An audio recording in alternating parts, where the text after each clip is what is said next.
Depuis les crêtes du Luberon, un vaste panorama s'ouvre à nous.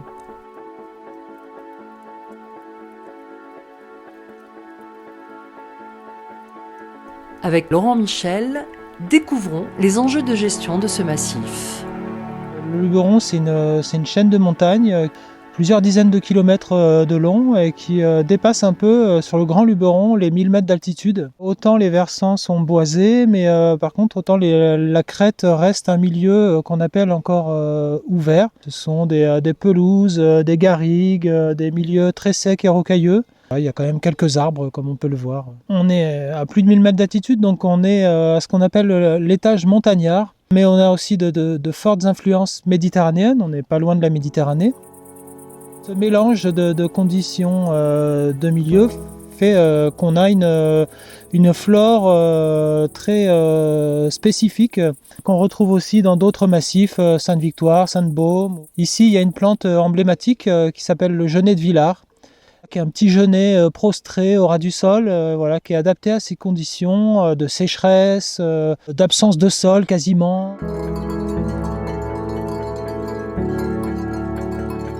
Ici, il y a toujours eu, jusqu'à aujourd'hui, une présence pastorale qui a contribué au maintien de l'ouverture du milieu. Il y a plus d'une centaine d'années, c'était beaucoup plus ouvert que ça. Il y avait peu de forêts en fait, un peu partout sur le territoire. Le pastoralisme, déjà, il est présent ici depuis un peu toujours. Ses modalités ont changé quand même. Autrefois, c'est-à-dire il y a une centaine d'années, il y avait énormément de petits troupeaux qui parcouraient toute la montagne, pas seulement les crêtes. Aujourd'hui, c'est une présence qui est plus encadrée, donc les troupeaux viennent en pré-alpage, on pourrait dire, tout le mois de juin jusqu'à la mi-juillet.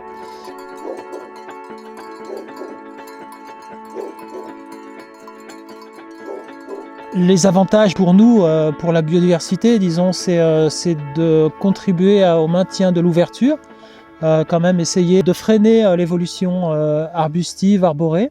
C'est un équilibre à trouver en fait entre la pression de pâturage qui ne doit pas être trop forte non plus. Le dialogue qu'on a avec les éleveurs, les bergers, effectivement, c'est un point extrêmement important parce que nous, on a une représentation du maintien de la biodiversité qui n'est pas celle forcément des éleveurs, des bergers. Et nous aussi, il faut qu'on prenne en compte leurs contraintes parce qu'ils en ont énormément. Là où ils veulent faire, par exemple, manger leurs bêtes, dans quel sens aller, où aller précisément. Nous, on aimerait bien que les troupeaux aillent davantage, par exemple, sur les marges, les lisières forestières, pour éviter cette remontée forestière, justement. C'est plus difficile, par exemple, pour les bergers de garder des troupeaux dans un contexte un peu plus arboré, avec la présence du loup. Tout ça, ce sont des dialogues qui s'anticipent, qui se préparent, avec les éleveurs notamment, et préparer le calendrier de pâturage. On essaye, nous, d'apporter nos préconisations.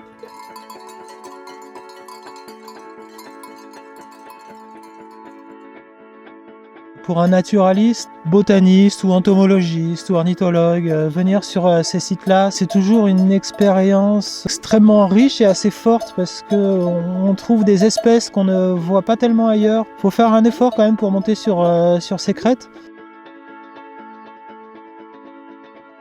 Ce sont des espèces quand même très particulières de ces espaces montagnards méditerranéens.